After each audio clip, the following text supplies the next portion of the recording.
kita keliling-keliling lagi ya teman-teman. Seperti biasa, perekaman video ini dengan menggunakan motor ya teman-teman. Oh ya teman-teman, adakah yang tahu ini di daerah mana? Nanti komen ya di kolom komentar ya teman-teman ya. Oke, saya lanjut lagi perjalanannya ya teman-teman. Ikuti saya terus ya teman-teman, agar teman-teman juga mengetahui setiap daerah yang saya kunjungi.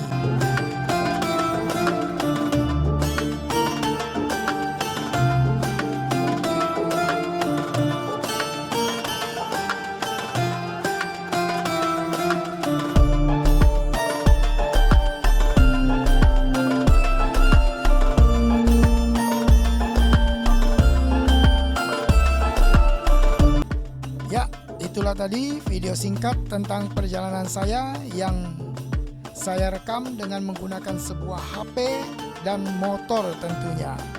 Semoga video ini bermanfaat bagi kita semuanya. Sekian dulu video saya kali ini. Sampai jumpa di video saya yang berikutnya. Oke, see you. Bye.